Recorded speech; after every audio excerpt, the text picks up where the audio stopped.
I hate to break it to you, but taking the ice bath isn't going to get you lean, nor is getting the sunshine in the morning or waiting until insert specific time here to drink your coffee, nor is doing the optimal program the guy with the testosterone belly told you was optimal. No matter how well meaning most people posting online are, just doing one thing and doing that over and over again is not going to get you the results that you're looking for. You see, most of the people posting online, they're doing that to create content. That's it. And the purpose of it is to get you to click because that's the currency. Now, I don't think many of them or most of them are posting things with bad intent, but what they're doing is that they're posting things that aren't necessarily factual, or at least oftentimes are misleading relative to the results you're looking for. Now, look, I get it. You've tried the diets. Maybe you did intermittent fasting, keto, carnivore, or a number of other fad diets, only to learn that it didn't work for you in the long run. The diet died, and you were left with a few pounds and maybe a massive craving for whatever it was that you cut out. But here's the truth: you don't need to join another religion. You don't need to join the religion of keto, the carnivore cult, or the intermittent fasting society and subscribe to all their beliefs to get yourself into the best shape of your life. I've worked with dozens of busy executives and professional athletes to get them to higher levels of performance. And they all had one thing in common. They all shared one thing that all the dogmatic diets and the restrictive reasons don't have. You see, this one thing that they had in common was the way they thought about their goals and the strategy needed to get there. So join me for this short session to learn, number one, the number one thing that you need in order to create a lasting evolution, not just a short-term change. I'm assuming that if you're going to stay with me for this, that you're not here to figure out how can you lose weight fast so that you can gain it back even faster.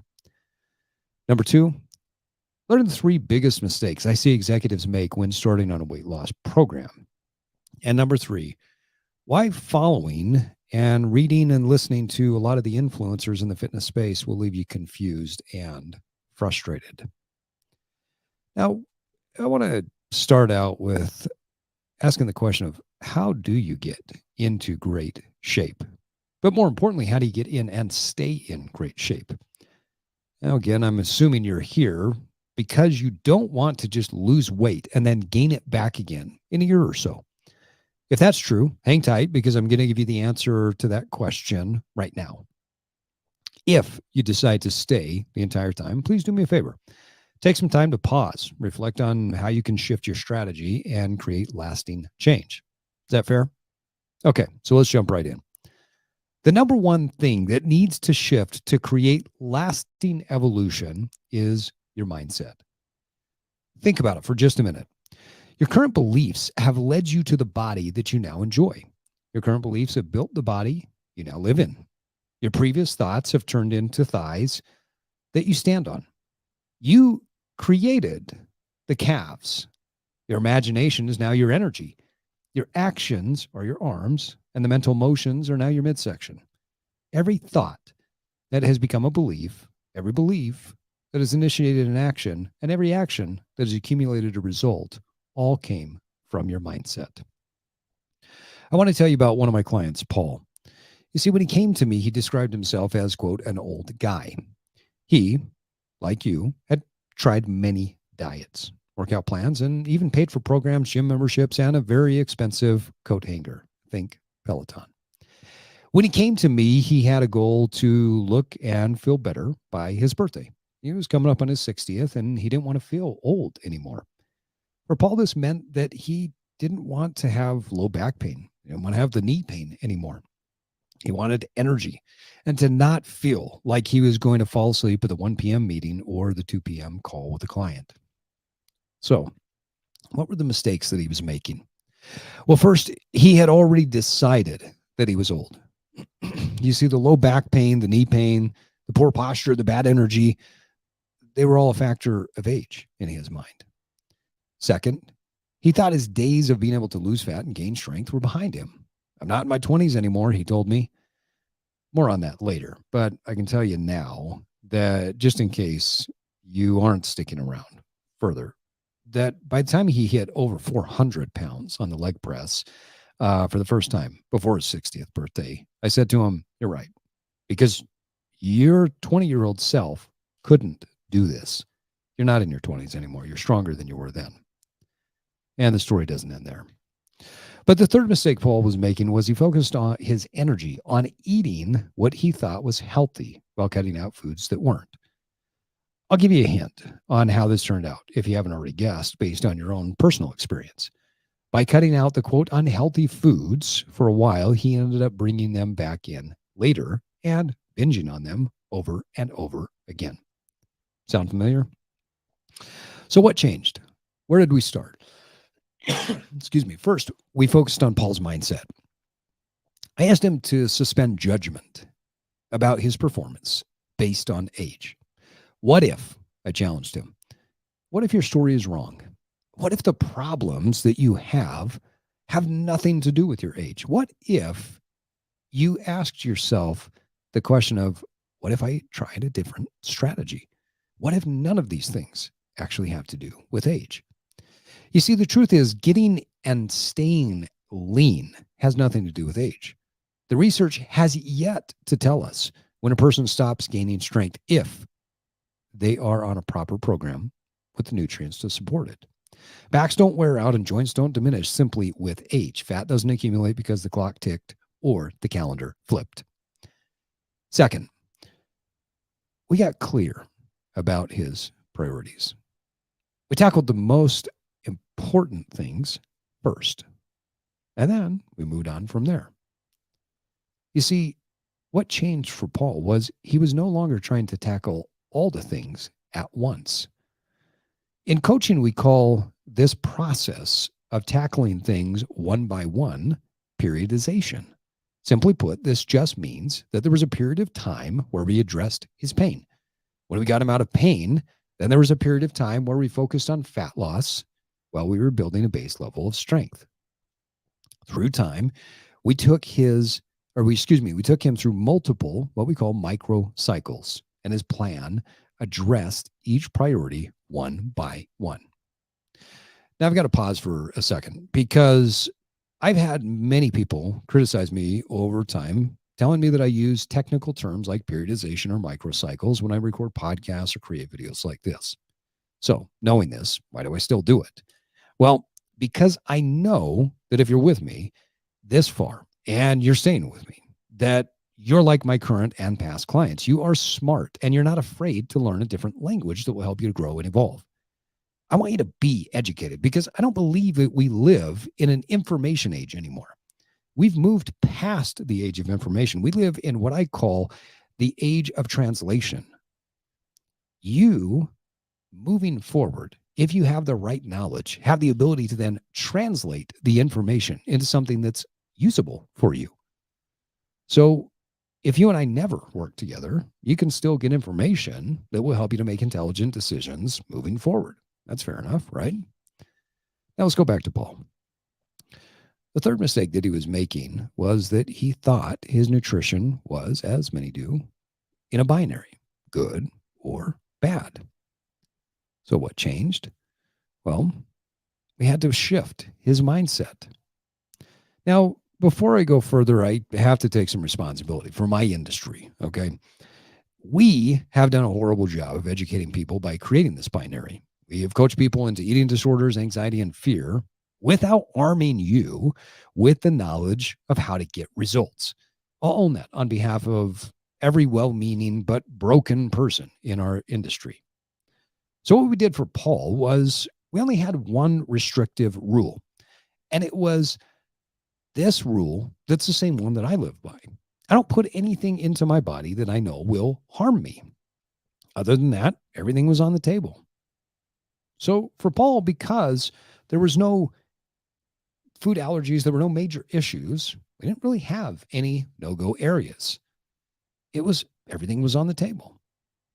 So when we looked at his food plan, we didn't just look at what's good, what's bad, what's healthy, what's unhealthy. We hit on what's going to achieve the goal while also leaning in to the 5 C's of what I call the Evolved Nutrition Method: culture, connection, communication, convenience, and comfort. And we made sure that his nutrition hit on all 5 of those areas throughout the week and throughout the month, while also hitting his goals. So, what was the net positive for Paul? Well, first, he learned to be curious and not critical with what he could accomplish. Not only did he lose the fat he was wanting to lose, but by the time he got to pushing over 600 pounds on the leg press, he no longer felt old. The old guy retired from his mind, and it actually retired a long time before he hit the 600 pounds, probably around the 400-pound mark.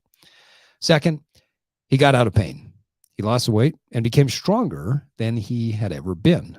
By following a periodized plan, he was able to meet each goal in sequence so that he didn't go backwards. Third, we developed not only a healthier relationship with food, but he learned how to eat for the goal without sacrificing the 5 C's. And finally, he became a standard for his colleagues, his kids, his grandkids to look up to and follow. His high business and high personal standards were now reflected in his body. No need for the nap midday or the doze during the meeting, no matter how boring it was. His vitality and energy carried him throughout the day. Now, I want to give you a bonus. If you're still here and you remember what I said at the beginning, I want to follow up on my promise and my commitment. So here's your quick cheat sheet. The number one thing that I see that people need to do relative to creating lasting change and lasting evolution, not just a short-term change, is you need to adjust your mindset. If you want to dive deeper into this topic, I just released episode 160 of The Evolved Man. You can find it on Spotify or Apple Podcasts, or really anywhere that you listen to podcasts.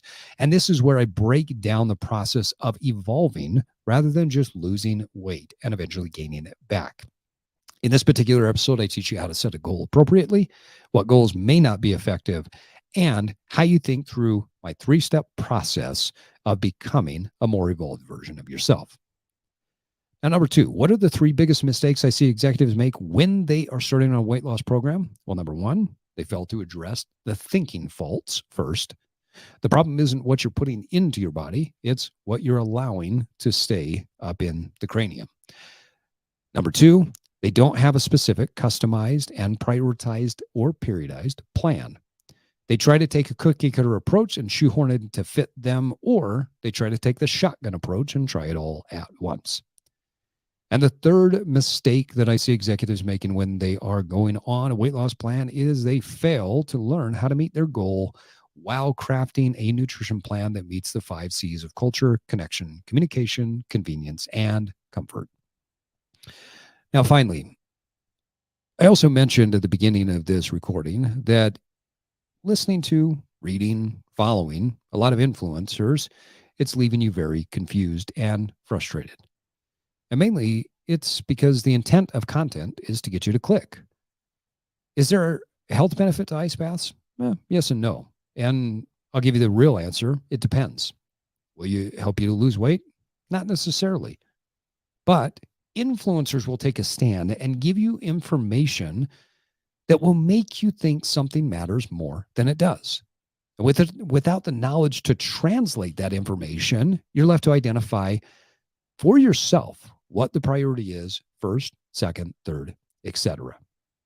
So I hate to break it to you, but the ice baths are not going to get you lean, nor is getting the sunshine in the morning or waiting till blank time to drink your coffee, nor is the optimal program that the guy with the testosterone belly told you was optimal. You see, getting in shape, becoming lean, looking defined, and becoming the leader whose body reflects the high standards you have internally requires an intelligent plan. So if you made it this far, you got 2 options. First, you can go on your way with my gratitude and my hope that something has shifted inside of your mindset and gotten you a little bit more in line with what it will actually take to achieve your goals. And second, you can reach out to me and we can set up a strategy call to see if my custom coaching is right for you. Now, there are 2 things that would happen if we jump on a call. One, worst case scenario, we spend 30 to 45 minutes together, and you can leave there saying, I spent 30 to 45 minutes with an expert, and I know that that's not the right fit for me, but I have information that will help me to become a better version of myself, and you won't be stuck anymore. Or number two, best case scenario, we come to find out that my coaching and consulting program is a great fit for your goals. We start working together, and a year from now, you're a more evolved human. Now, my coaching is bespoke. It's custom for each client. Instead of taking multiple clients on at a time with a cookie cutter program, my coaching is customized for each client and is like a bespoke suit. It's tailored specifically for you. Now, either way, I want to thank you for your time. And remember that becoming a leader whose body reflects the high standards is your destiny if you make the choices to get there. So now it's time for you to get out there and choose to evolve.